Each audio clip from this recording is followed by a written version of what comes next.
सभी को नमस्ते। तो आज हम द्रव्य गुण में दूसरा टॉपिक सीखेंगे जिसका नाम है द्रव्य। तो हम आज के टॉपिक में व्हाट इज द्रव्य या द्रव्य क्या है ये सीखेंगे, और उसी के साथ द्रव्य का जो पांचभौतिकत्व है और उस पांचभौतिकत्व का इम्पोर्टेंस क्या है वो भी सीखेंगे। उसके बाद द्रव्य श्रेष्ठत्व या what is the superiority of द्रव्य ये सीखेंगे। तो हम पहले द्रव्य सीखेंगे। सो द्रव्य एटाइमोलॉजिकल डेरिवेशन अगर आप देखोगे, जिसे कि हम आयुर्वेद में निरुक्ति बोलते हैं, तो द्रु धातु से लिया गया या द्रु धातु से बना हुआ ये शब्द है द्रव्य। उसका द्रु धातु का मीनिंग होता है ट्री या वुड या कोई भी चीज या चीज से related any elementary substance. Elementary substance मतलब जो कि इस सृष्टि में निर्मित है या सृष्टि के जो बेसिक्स है यानी पंच महाभूत हैं उनसे जो कुछ बना हुआ है वो द्रव्य है। आयुर्वेद में हम चरक सूत्र के पहले अध्याय में द्रव्य की डेफिनेशन देखते हैं, जहाँ चरकाचार्य बताते हैं कि द्रव्य क्या है। तो चरकाचार्य बताते हैं यत्र आश्रिताः कर्म गुणाः कारणम समवायत तद द्रव्यम। माने द्रव्य क्या है? तो द्रव्य ऐसी कोई भी चीज है या द्रव्य वो है जिसके कुछ गुण होते हैं और उस चीज की वजह से कर्म होता है, उसे द्रव्य कहते हैं। और ये जो द्रव्य है वो समवायी कारण होता है। समवायी कारण किसका होता है या किस चीज का होता है? तो कार्य का वो कारण होता है, और हमारे लिए कार्य है वो चिकित्सा है। तो मैं फिर से दोहराता हूँ, द्रव्य वो चीज है जिसके कुछ गुण होते हैं, जो कुछ कर्म दिखाता है, और वो कार्य का समवायी कारण होता है। समवायी कारण मतलब अटूट कारण, जो कि टूटता नहीं है। एनीथिंग विच एग्जिबिट्स गुण कर्म एंड ऑल्सो अ समवायी कारण फॉर कार्य और चिकित्सा इज द्रव्य। तो अभी एक एग्जाम्पल लेते हैं। जैसे कि मानो हम मिश्री का उदाहरण लेते हैं, या जिसे हम खांड बोलते हैं हिंदी में। ठीक है।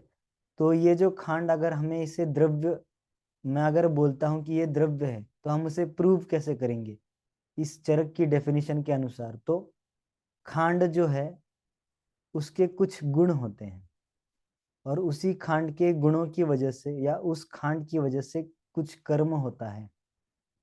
जैसे कि खांड जो होते हैं उसके स्निग्ध और शीत ऐसे दो गुण हैं। वैसे बहुत से गुण हैं पर अभी हम यही देखेंगे।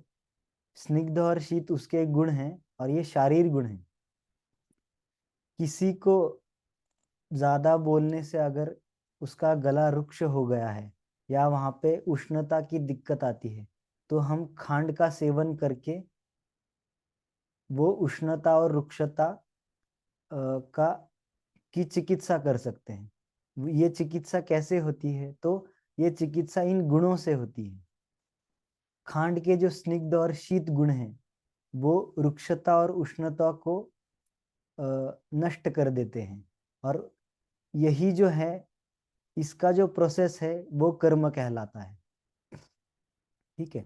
यानी अभी मैं जो अभी ज्यादा बोलने के बाद अगर गले में रुक्षता दिखती है या मैं महसूस कर पाता हूँ, तो ये जो मैं महसूस कर पा रहा हूँ ये रुक्षता वो गुण है।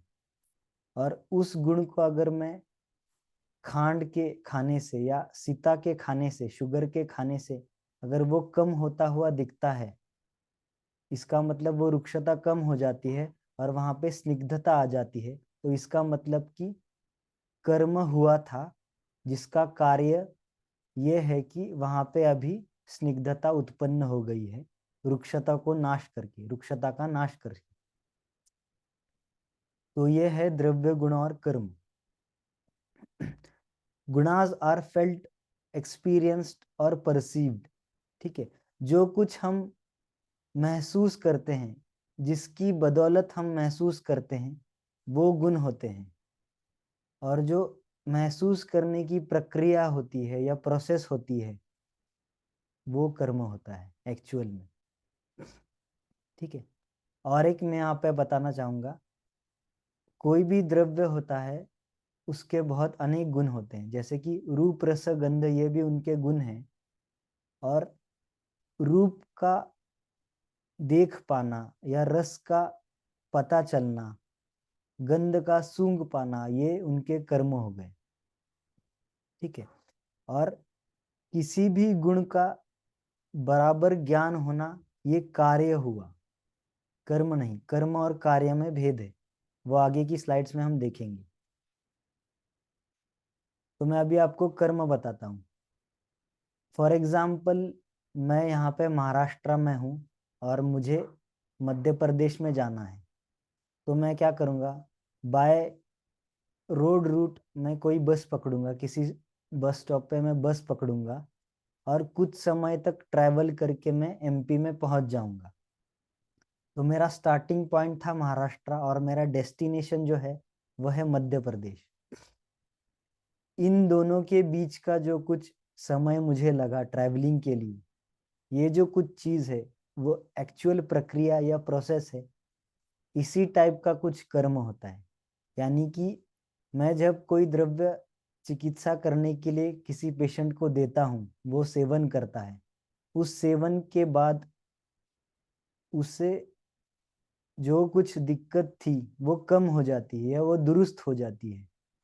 उसके बीच का जो पीरियड है, मतलब दुरुस्ती होने में जो कुछ टाइम लगा है, वहाँ पे जो प्रोसेस या प्रक्रिया हुई है वो कर्म है।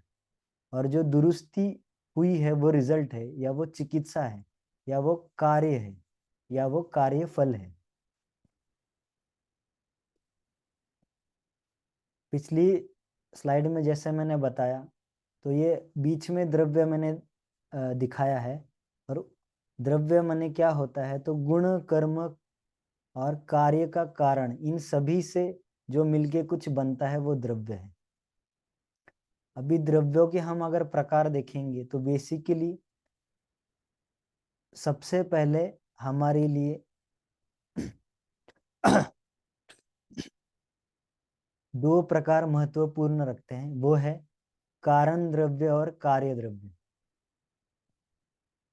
तो कारण द्रव्य यानी जो मैंने आप यहाँ पे आपको आगे के श्लोक में दिख रहे हैं, खादिन्य आत्मा मनः कालो दिशश्च द्रव्य संग्रह, ये जो 9 है ये कारण द्रव्य हैं। यानी कि सृष्टि में जो भी चीज उत्पन्न हुई है वो इन्हीं की बदौलत, यही कारण है उनकी उत्पत्ति का। इनमें क्या क्या आता है, तो 5 महाभूत, जो बेसिक महाभूत के जो कुछ सूक्ष्मता, जो कुछ अणु हैं, जो बेसिक अणु हैं वो आते हैं। आत्मा आती है, मन आता है, काल आता है और दिशा आती है।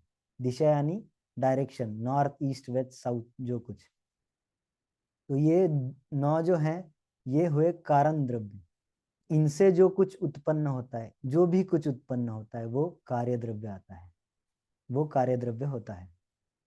अभी कारण द्रव्य क्या होते हैं, तो ऐसी चीजें होती हैं जिनका ना आदि है ना अंत है। ठीक है, वो अनंत है, मतलब जिनकी कुछ स्टार्टिंग नहीं होती ना कुछ एंड होता है। पर कार्य द्रव्य ऐसे हैं जो ओरिजिनेट होते हैं, या जो जन्म लेते हैं, या जो उत्पन्न होते हैं और उनका कुछ समय के बाद नाश भी हो जाते हैं। ये सब कार्य द्रव्य में आते हैं। ये एक स्लाइड मैंने रखी है जो कि बहुत ही इंपॉर्टेंट है समझने के लिए आयुर्वेद को। तो ये 4 चीजें हैं जिनमें भेद है, पर ये एक जैसे ही थोड़ी बहुत दिखती हैं। पहला है कार्य योनि। कार्य योनि मतलब कॉज, कॉज फॉर डूइंग कर्म, या एक्शन के लिए का जो कॉज है वो। यानी हमें जो कुछ, सपोज कोई पेशेंट आता है और हमें उसकी व्याधि पता चल जाती है और उसके लिए हम औषधि देते हैं। तो औषधि देने का जो कारण है वो होता है कार्य योनि। मतलब हम जो कुछ प्रक्रिया करेंगे या जो कुछ मेडिसिन देंगे वो किस लिए दे रहे हैं, हमें अपेक्षा क्या है उस चीज को या उस कॉज को, उस हेतु को हम कार्य योनि बोलते हैं। कर्म यानी क्या, तो कर्म मैंने आपको बताया जो एक्चुअल प्रोसेस या चेष्टा, जो कुछ वर्किंग हुई है, जो कुछ मूवमेंट हुई है एक्चुअल, उसे कर्म बोलते हैं। कार्य यानी क्या, कार्य यानी हमारा एम, मतलब हम दवाई देख के पेशेंट में क्या अपेक्षा रखते हैं कि हमें क्या मिलना चाहिए, यानी चिकित्सा के रूप में हमें क्या मिलना चाहिए, वो होता है कार्य। और कार्यफल वो होता है जो कि हमें चिकित्सा के बाद तुरंत बाद मिलता है। यानी पेशेंट जो आया है उसको मैंने एक औषधि दे दी और वो ठीक हो गया, तो ये मेरा कार्य भी हो गया और मेरा कार्यफल भी हो गया। पर पेशेंट मेरे पास आया है, मेरा कार्य था उसे ठीक करना, पर मैंने गलती से कोई गलत दवाई दे दी, तो मेरा कार्य अलग रहेगा और मेरा कार्यफल जो है, मुझे जो रिजल्ट मिलेगा उस दवाई के यूज से, वो अलग होगा। इसलिए इन चारों का भेद है वो समझना जरूरी है। और इसका इम्पोर्टेंट क्या है, तो कर्म जो है वो हम कंट्रोल कर सकते हैं या चेंज कर सकते हैं। हमें प्रैक्टिकली कर्म की जरूरत है। हमें जो कुछ करना है वो कर्म के लिए या कर्म को मैनिपुलेट या कंट्रोल करने के लिए करना है। कार्य हमारे हाथ में नहीं है, या कार्य अपने आप विद टाइम वो आएगा। ठीक है।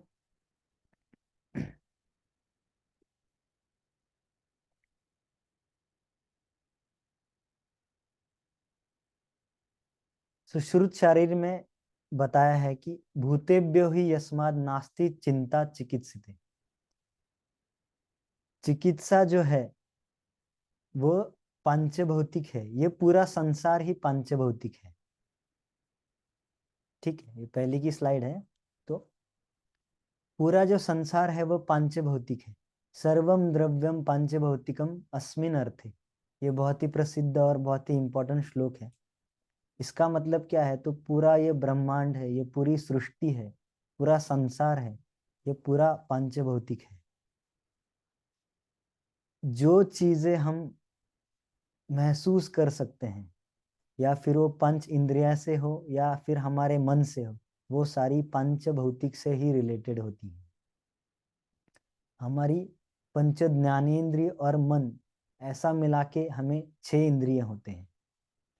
ठीक है। अभी द्रव्य भी, हर द्रव्य एक पंचभौतिक है। तो द्रव्य, ये जो पंच द्रव्य का जो पंच भौतिकत्व है, इसके नॉलेज का इंपॉर्टेंस क्या है, तो ये नीचे देखो। शरीर जो है, शरीर हमारा पांचभौतिक होता है, या फिर शारीर पांचभौतिक होता है। शारीर मतलब पांचभौतिक शरीर प्लस आत्मा या मन, ये सब पांचभौतिक होता है। और इसी शरीर में जो हुआ हुआ व्याधि है, ये शरीर में हुआ हुआ व्याधि हो या मन का कोई व्याधि हो, ये भी पांचभौतिक है, क्योंकि वो दोषाश्रित होता है, पंचभूतों के आश्रित होता है। इसीलिए हम जो चिकित्सा करने वाले हैं, हमें चिकित्सा पांचभौतिक शरीर में करनी है, और जिस पे चिकित्सा करनी है वो भी पांचभौतिक ही है। तो हमें ये जो पांचभौतिक के बीच का रिलेशन है ये पता होना चाहिए, कि शरीर का पांचभौतिक और व्याधि का जो पांचभौतिक है, उनका रिलेशन हमें पता होना चाहिए। इसी के लिए, इसी से हम चिकित्सा कर सकते हैं, जो कि वो भी पांचभौतिक है। एवरी द्रव्य इन दिस वर्ल्ड इज पांचभौतिक बट दे डिफर समहाउ। ठीक है। दूसरा एक चीज है कि पांचभौतिकत्व का नॉलेज हमें क्या बताता है, कि इस संसार में बहुत सी एक जैसी चीजें होती हैं। जो डिफरेंट चीजें हैं उन्हें तो हम इजीली पहचान सकते हैं कि इनमें पंचमहाभूतों का कुछ विशेषत्व है, उसी की वजह से ये डिफरेंस है। पर कोई कोई चीज एक जैसी होती है, जैसे कि दो भाई ही देखेंगे तो अ, एक जैसे ही उनकी शक्लें होती हैं, उनका स्वभाव होता है, बहुत कुछ सेम होता है, हाइट तक या दिखना, इतना सब सेम सेम होते हुए भी उनके अंदर कोई ना कोई डिफरेंस होता है। तो ये जो डिफरेंस होता है, इन डिफरेंसों का कारण है पांचभौतिकत्व। वैसे और अलग भी कारण है, जैसे कि स्वभाव है, काल है, लेकिन पांचभौतिकत्व डिफरेंस लाता है। सोना और चांदी ये दोनों ही धातु हैं, पर इन दोनों धातुओं का फर्क क्या है? तो फर्क है पांचभौतिकत्व। ठीक है। अभी पहले की स्लाइड में जैसे हमने देखा कि चिकित्सा करने के लिए हमें पंचभूतों का या पांचभौतिक ज्ञान या द्रव्य का पांचभौतिक ज्ञान, इसकी जरूरत है बहुत। तो एवरीथिंग इज पांचभौतिक इन चिकित्सा शास्त्र, so there is nothing other than thinking पंचभूतास, पंचमहाभूतास। दोष पांचभौतिक है, व्याधि पांचभौतिक है, जिस पे आप चिकित्सा करने वाले हो वो शरीर पांचभौतिक है। जिन मेडिसिन का यूज करके आप चिकित्सा करने वाले हो वो भी पांचभौतिक है। तो पांचभौतिक के अलावा और है क्या? इसीलिए सब कुछ पांचभौतिक है। इसलिए ये नॉलेज बहुत ही इंपॉर्टेंट हो जाता है। अभी मन ये भी पांचभौतिक है। वो कैसे? तो मन एक द्रव्य है। तो अभी ये द्रव्य क्यों है? क्योंकि उसे कुछ गुण हैं, उसके कुछ कर्म हैं, संहिता में उसके गुण दिए हुए हैं। अनुत्व, एकत्व ये मन के गुण हैं, और चिंतन, ऊहन, ये ऐसे 5 प्रकार के उसके कर्म संहिता में वर्णित है। इसलिए मन ये जो है वो आयुर्वेद में पांचभौतिक द्रव्य माना गया है। ठीक है। सो पांचभौतिक से हम शरीर की भी चिकित्सा कर सकते हैं, मन की भी चिकित्सा कर सकते हैं।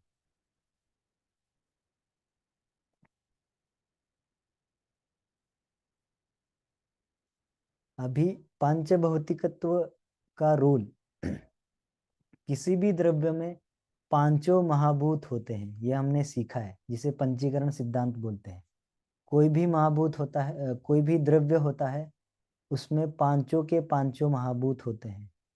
इस संसार में सिर्फ 4 ही महाभूत का, या सिर्फ 3 ही महाभूत का, या सिर्फ एक ही महाभूत का द्रव्य या कोई चीज होगी, ऐसा हो ही नहीं सकता, असंभव है ये। तो एक द्रव्य में पांचों महाभूत होते हैं, तो हर महाभूत का रोल क्या होता है? तो पंचभूतात्मकम तत्तु श्माम अधिष्ठाय जायते। श्माम मतलब पृथ्वी महाभूत। पृथ्वी महाभूत क्या करता है? तो उसका जो अधिष्ठान है या उसका मूर्त स्वरूप है, जिससे कि हम उसे छू सकते हैं या उसे महसूस कर सकते हैं, ये पृथ्वी के कारण होता है। अधिष्ठान मतलब सपोर्ट। ठीक है। तो अंबु योनि, ये जो होता है, अंबु जो महाभूत होता है यानी आप महाभूत, ये उसकी योनि होती है, यानी कि उसका ओरिजिनेशन होता है। या ऐसा बोल सकते हैं हम, जल महाभूत से या अंबु महाभूत से उस द्रव्य की उत्पत्ति होती है, उसका जन्म होता है। और अग्निपव अग्नि पवन नभसाम समवायतः, मतलब अग्नि, पवन और नभस यानी आकाश, ये जो तीनों बाकी के महाभूत हैं, ये द्रव्य को विशेषत्व देने में काम आते हैं। ठीक है।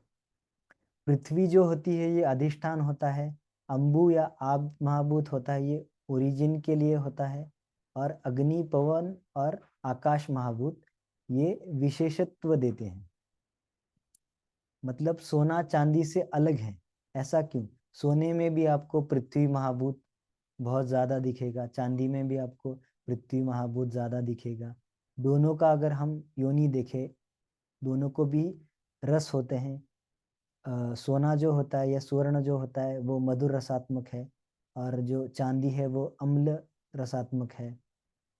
तो दोनों में ये दोनों महाभूत हैं, पर इन दोनों को अलग बनाने में जिनका हाथ है वो है अग्नि, पवन और आकाश।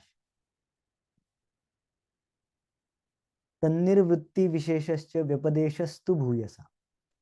अभी एक द्रव्य में पांचों महाभूत होते हैं, तो फिर ये द्रव्य पृथ्वी प्रधान है, ये द्रव्य आप प्रधान है, ये द्रव्य वायव्य है या वायु प्रधान महाभूत से बना हुआ है, ये कैसे डिसाइड होता है? तो ये डिसाइड होते हैं व्यपदेशस्तु भूयसा, मतलब भूयसा मतलब अधिक्य। एक द्रव्य में जिस महाभूत का अधिक्य होगा उसी महाभूत से उसे जाना जाता है या उसका नामकरण होता है। सुश्रुत कहते हैं तत्र पृथ्वी आप तेजो वायु आकाशाणाम समुदायात द्रव्य अभिनिर्वृत्ति उत्कर्षः तु अभिव्यंजको भवति। उत्कर्षः तु अभिव्यंजको भवति।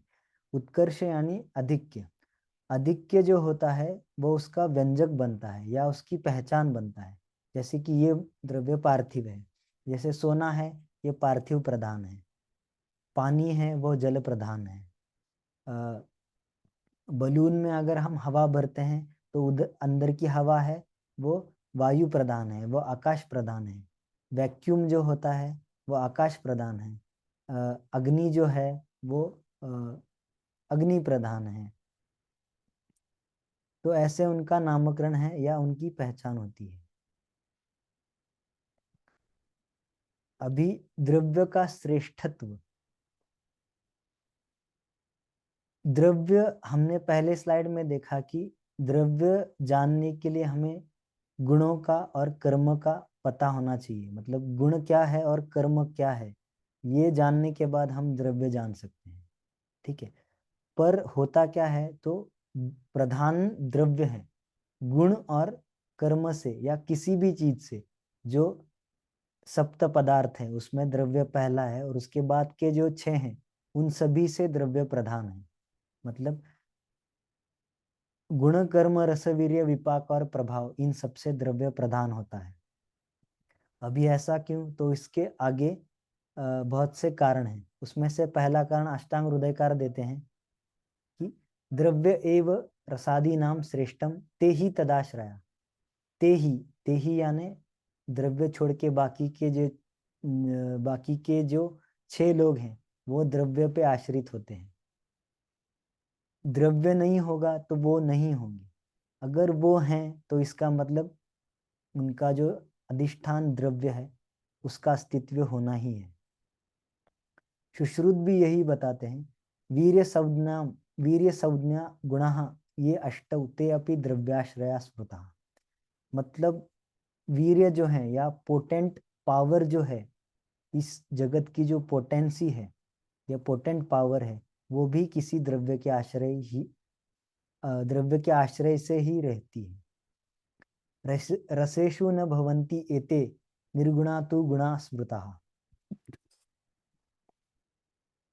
ऐसा बोला जाता है कि मधुर जो रस है वो स्निग्ध गुण का है, मधुर जो रस है वो शीत वीर्य का है, या फिर तिक्त जो रस है वो शीत वीर्य का है, वो विशद गुण का है। यानी कि हम रस और गुण का कंपेयर करते हैं, हम बताते हैं, मतलब प्रचलित बोलते हैं कि गुण इस रस का ये गुण है, या ये जो गुण है वो इस रस में मिलता है। पर रसों के गुण नहीं होते, क्योंकि रस खुद ही एक गुण है या गुणों का संग्रह है। रस खुद ही द्रव्यों पे रहते हैं, इसलिए द्रव्य श्रेष्ठ है। द्रव्य द्रव्याणि यस्माधि विपच्यन्ते न षड्रसा, ठीक है। अग्नि जिसका पाचन करती है या अग्नि का कर्म जिस पर होता है वो द्रव्य होता है, ना कि रस, ना कि वीर्य, ना कि विपाक। ये सिर्फ एंटिटीज हैं जो चेंज होती हैं या शरीर में कर्म दिखाती हैं।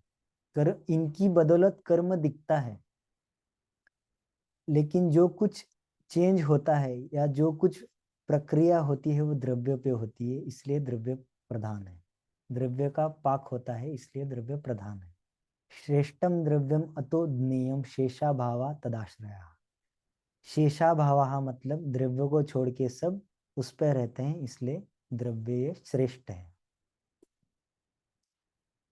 द्रव्य की श्रेष्ठत्व का राजनिघंटु में एक सुंदर वर्णन है।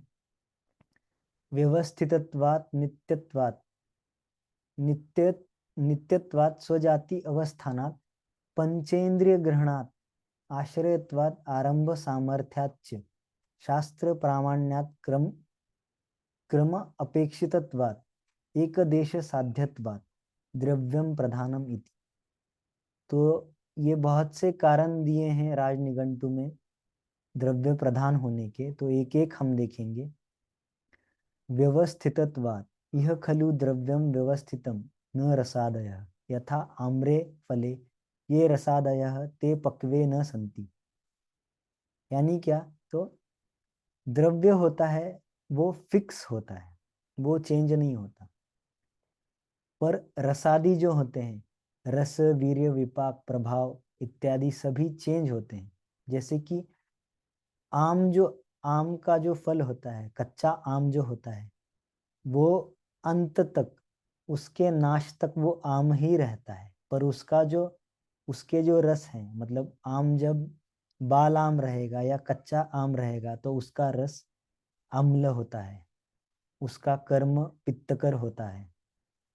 लेकिन जब वो पक जाता है तो उसका रस मधुर हो जाता है और वो उल्टा हो जाता है, पित्त शामक हो जाता है। पर जो एक्चुअल द्रव्य होता है वो चेंज नहीं होता। कितने भी परिणाम हो जाए द्रव्य पे, यानी काल का परिणाम हो जाए या टेम्परेचर का परिणाम हो जाए, द्रव्य चेंज नहीं होता या द्रव्य पूरा नाश हो जाता है, पर रसादी चेंज होते हैं। इसलिए व्यवस्थितत्वात् मीन्स स्टेइंग सेम। दूसरा जो पॉइंट है वो है नित्यत्वात्। नित्यत्वात् मीन्स द्रव्य ये नित्य होता है गुणों के लिए। मतलब गुण और गुण कर्म आदि इनका जो अस्तित्व है वो द्रव्य से ही है। यानी आम का जो खट्टा आम जो होता है, उसका जो खट्टा रस है वो उस आम से ही रिलेटेड है कि, और उनके बीच का जो संबंध है वो नित्य है। पर जब वो ही आम पक जाता है तो रस चेंज हो जाता है, पर वो द्रव्य जो होता है वो नित्य ही रहता है। और द्रव्य के और उसके रस के बीच का जो संबंध है वो नित्य ही रहता है। सिर्फ रस या रसादी सब जो हैं ये चेंज होते हैं, पर द्रव्य चेंज नहीं होता, वो नित्य होता है। नित्यम ही द्रव्यम अनित्या गुणा। अनित्या गुणा मतलब गुण जो होते हैं वो चेंज होते हैं या फिर कम ज्यादा होते हैं। यानी कि जो आम या फिर कोई मेडिसिन हम देखेंगे, जो फ्रेशली प्रिपेयर्ड मेडिसिन होती हैं सपोज, तो वो अच्छा काम करती है। पर जब वो एक्सपायर हो जाती हैं तो उनके गुण वही होते हैं वैसे तो, पर वो कम हो जाते हैं। पर वो जो द्रव्य होता है वो वही रहता है, पर उसके गुण चेंज होते हैं। तो ये नित्यत्व है। संबंध जो होता है द्रव्य का और गुणों का वो नित्य है। रस रसादि जो द्रव्य के आश्रित होते हैं ये अनित्य हैं। ठीक है, संबंध में और इन इन रसादि में भेद है। सिर्फ यहाँ पे संबंध या द्रव्य और गुणों का संबंध है वो नित्य है। संबंध नित्य होना ही है क्योंकि द्रव्यों के बिना रसादी रह नहीं सकते, और अगर रसादी हैं, उनका अस्तित्व है, तो द्रव्य है। तीसरा है स्वजाति अवस्थानात्, यानी कि अपनी जाति न छोड़ने वाला। जैसे कि अभी कोई द्रव्य है जो पार्थिव प्रधान है, तो वो पार्थिव ही रहेगा। वो काल की वजह से या टेम्परेचर की वजह से अपना जो पांचभौतिक संगठन है या व्यंजक जो उसमें पांचभौतिक जो द्रव्य है या पांचभौतिक का, पंच महाभूतों का जो महाभूत है वो चेंज नहीं होगा। फॉर एग्जाम्पल अभी पानी को अगर हम बहुत ठंडा कर दें तो उसका आइस बन जाता है, लेकिन वो आइस दिखने में पार्थिव लगता है पर वो पार्थिव नहीं है, वो जल प्रधान ही है। कोई गैस अगर हम ज्यादा प्रेशर उस पर लगाए तो वो अपना स्टेट चेंज कर लेती है, वो गैसियस से लिक्विड स्टेट में आ जाती है, या फिर लिक्विड स्टेट से वो सॉलिड स्टेट में भी आ जाती है, पर वो अपना स्वभाव जो कि सो जाती है गैसियस स्टेट वो छोड़ती नहीं है, वो गैस या वायु प्रधान ही रहेगी।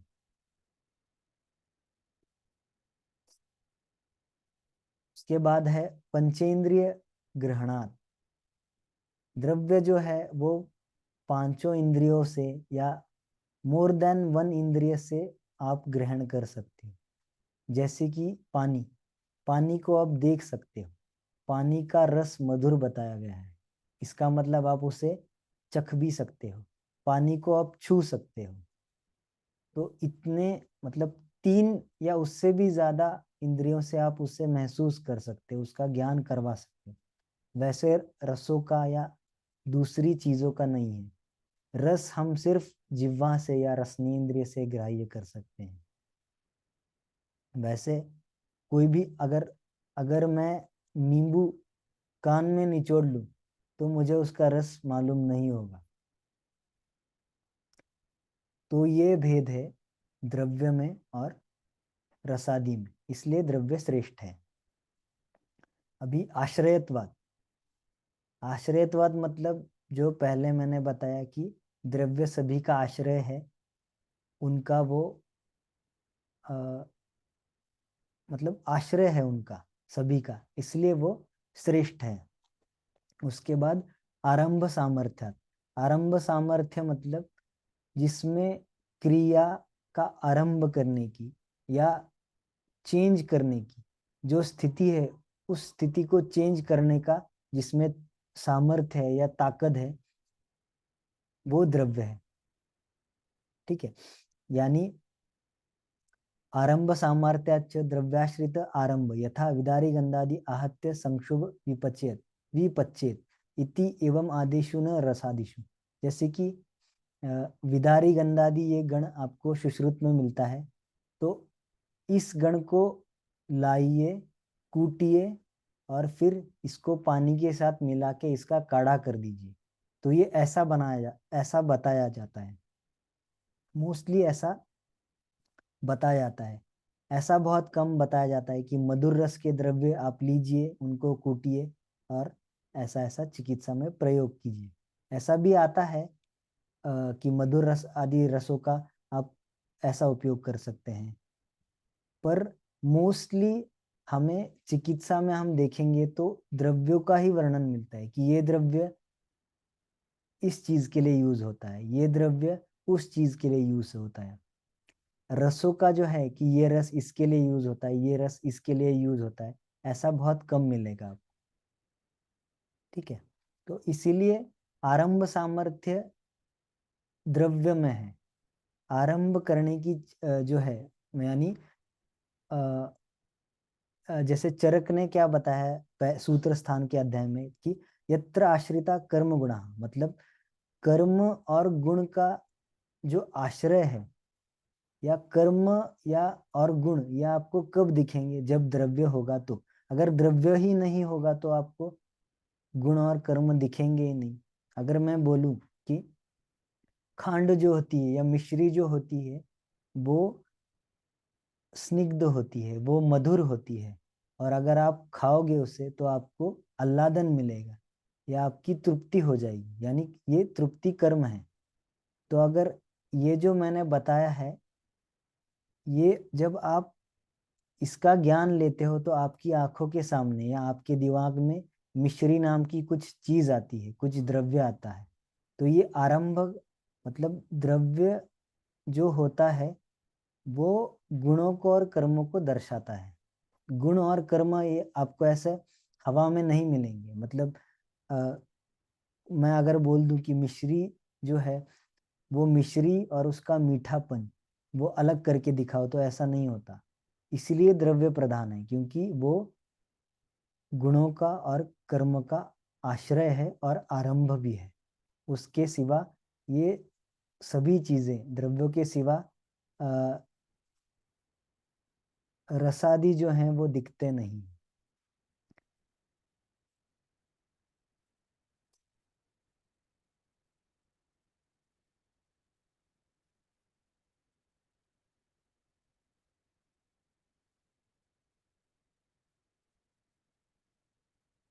अभी अगला है शास्त्र प्रामाण्यात् च। शास्त्रे ही द्रव्यम प्रधानम उपदेशे ही योगानाम यथा मातुलुंगा मातुलुंगान अग्निमंथो च इत्यादो न रसादयः। ठीक है, इसका मतलब है कि शास्त्र में हमारे जो गुरु हैं चरक, सुश्रुत, वाग्भट, इन्होंने बताया है, इन्होंने उपदेश किया है कि द्रव्य प्रधान है, इसलिए आप्त वचन से द्रव्य प्रधान है। और ऐसा भी उपदेश मिलता है कि मातुलुंग, अग्निमंथ ये ले लो या इनकी कल्पना करो, ज्यादा से ज्यादा ऐसा ही मिलता है। आप चरक के या किसी भी ग्रंथ के चिकित्सा स्थान में देखोगे तो आपको मोस्टली बहुत से द्रव्यों का बताया जाएगा कि ये द्रव्य लो, इसका काढ़ा करो, ये द्रव्य लो, इसका चूर्ण करो, ये द्रव्य लो, इसका घृत करो। मोस्टली ऐसा ही देखने के लिए मिलता है, इसलिए द्रव्य प्रधान है। आपको ऐसा बहुत कम मिलेगा कि ये रस लो और इसका घृत कर लो, या ये विपाक लो और इसका घृत कर लो, ये वीर्य लो और इसका घृत कर लो। इसलिए शास्त्र प्रामाण्य द्रव्य प्रधान है।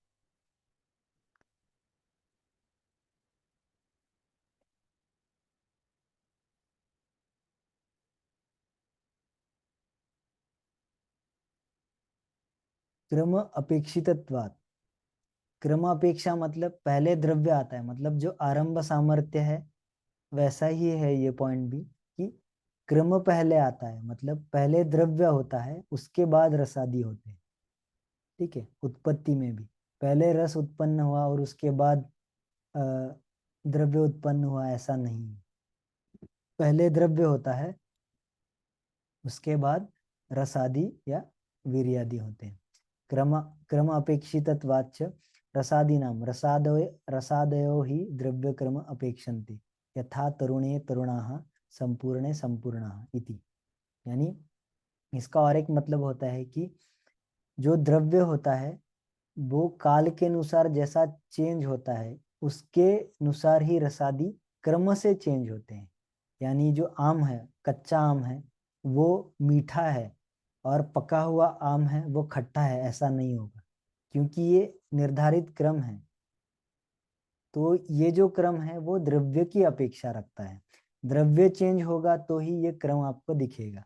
अगर जो आम कच्चा जो आम है वो अगर पकेगा ही नहीं, वैसा ही सड़ गया, तो उसका आप मधुर रस का उसकी अनुभूति नहीं ले पाओगे। इसलिए द्रव्य श्रेष्ठ है। उसके बाद है एक देश साध्यत्वात्। एक देश साध्यत्वात् च द्रव्याणाम एक देशेन अपि व्यादयः साध्यन्ते यथा महावृक्ष क्षीरेण च। यानी क्या, तो द्रव्य जो है आप उसका पार्ट यूज कर सकते हो कोई भी।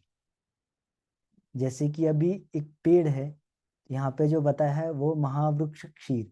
जैसे कि अभी ऐसा पेड़ है जिसका जो कुछ लेटेक्स है हम यूज करते हैं, तो लेटेक्स उसका एक पार्ट हुआ। सपोज मुलेठी जो है उसका हम मूल यूज करते हैं, वासा जो है उसके हम पत्ते यूज करते हैं। तो हम उसका मतलब द्रव्य का हम कोई भी पार्ट यूज कर सकते हैं, उसका पार्ट हम डिफरेंटली दिखा सकते हैं। पर वैसे रसों का या वीर्य का या कर्म का नहीं है कि मधुर रस का ये पार्ट और ये पार्ट मैंने अलग कर दिया और इसमें से ये पार्ट मैंने यूज कर लिया और ये पार्ट मेरे को अच्छा नहीं लगा या इसका कुछ उपयोग ही नहीं है इसलिए मैंने फेंक दिया, ऐसा नहीं। वैसे द्रव्यों में है, द्रव्य का जो शतावरी जो द्रव्य है, आप देखोगे उसके मूल यूज करते हैं, और उसके मूल जो होता है उसके अंदर एक छोटी सी तार टाइप होता है। मतलब आप जब शतावरी देखोगे तो आप जान पाओगे। एक्चुअली वो जो बीच की तार लाइक जो होता है स्ट्रक्चर, वो जाइलम फ्लोएम पार्ट्स होते हैं उस रूट्स के। तो उसमें वो यूज नहीं करते हैं, वो यूज करने के लिए नहीं होते हैं, इसलिए वो हम फेंक देते हैं। वैसे हम द्रव्य के भिन्न पार्ट्स यूज कर सकते हैं, भिन्न पार्ट्स जो उपयोगी नहीं है वो फेंक सकते हैं। ठीक है, तो इसीलिए यहाँ पे द्रव्य प्राधान्य है।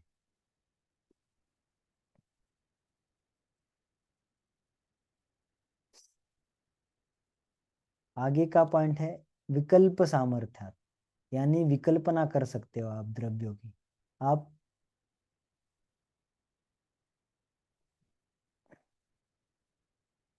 2 मिनट।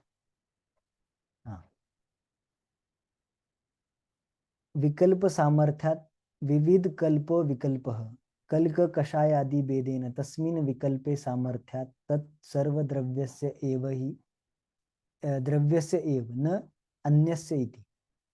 मतलब क्या, अभी सपोज एक द्रव्य है मुलेठी, आपने ताजी मुलेठी का मूल लाया, आप उस मुलेठी का स्वरस निकाल सकते हो, आप उस मुलेठी को सुखा के उसका चूर्ण कर सकते हो, या फिर सूखे हुए चूर्ण का आप काढ़ा कर सकते हो, आप फांट कर सकते हो, या आप उसका कोई पेय पदार्थ कर सकते हो। मतलब आपके पास विकल्पनाएं भरपूर हैं, या उनका कॉम्बिनेशन बनाने की तरकीबें भरपूर हैं, वैसा रसों में नहीं है।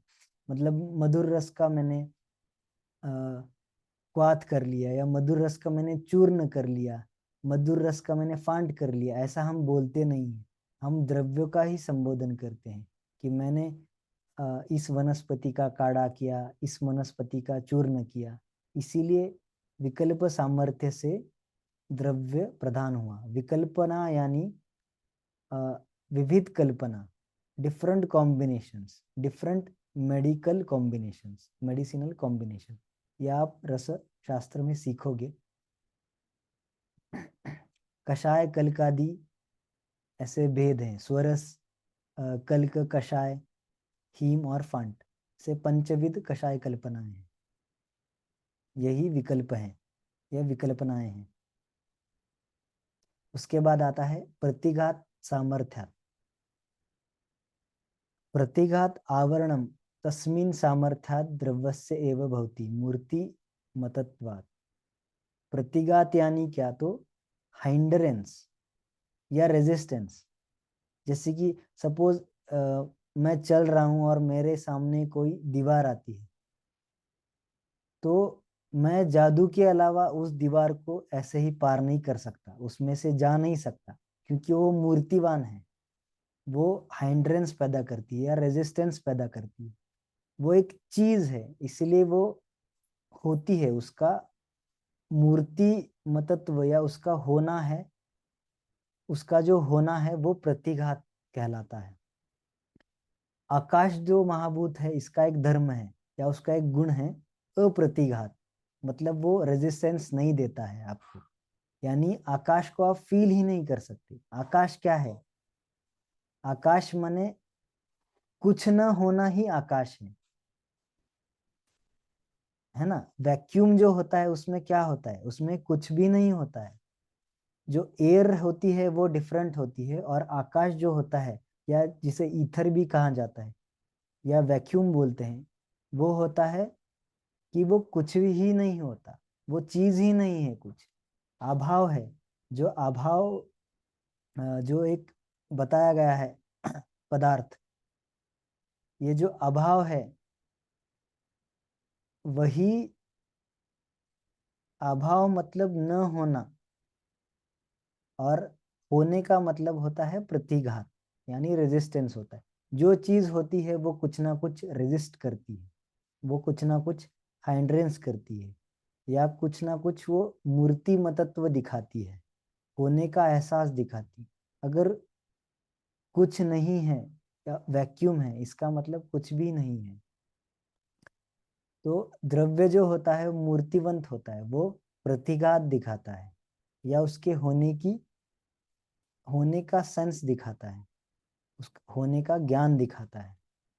वैसा रसों में या अन्य में नहीं है, क्योंकि वो इसी की बदौलत रहते हैं या इसी की बदौलत वो पहचाने जाते हैं। रस कहीं आपके सामने आपको दिख गया है या रस द्रव्य से अलग दिख गया है, उसकी अपनी खुद की एक अलग पहचान है, उसकी अपनी खुद का अलग शेप है, कुछ साइज है, कुछ हाइट है, ऐसा नहीं है। यह वीर्य आपको अलग ही दिख रहा है या पानी की तरह आपको वीर्य बहता हुआ दिख रहा है, ऐसा नहीं होगा। या वायु जैसे आपको स्पर्श होता है वैसे आपको विपाक दिख रहा है कि आप कहीं जा रहे हो और आपको विपाक ने स्पर्श कर लिया, ऐसा नहीं होगा।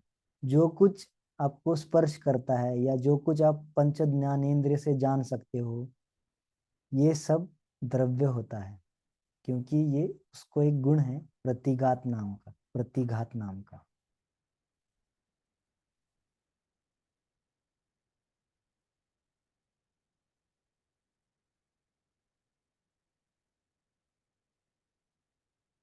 हाँ।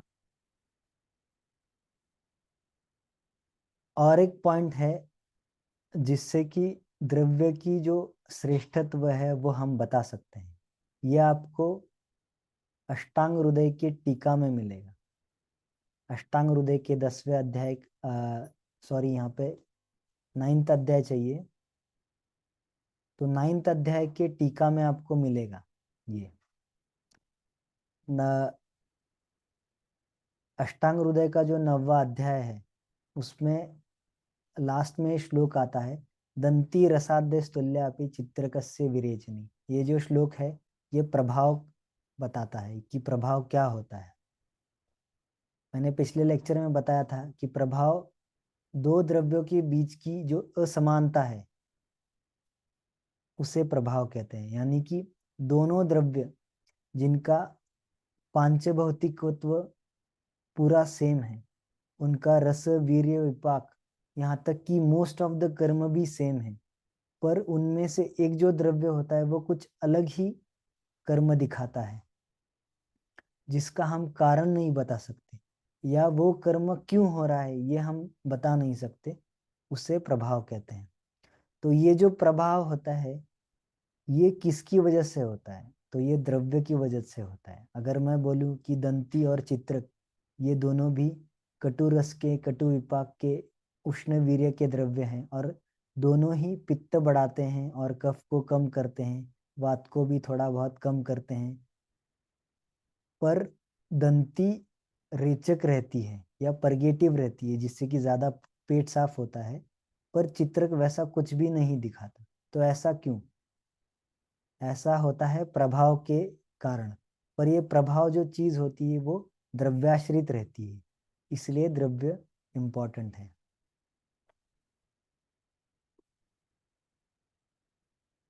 तो धन्यवाद।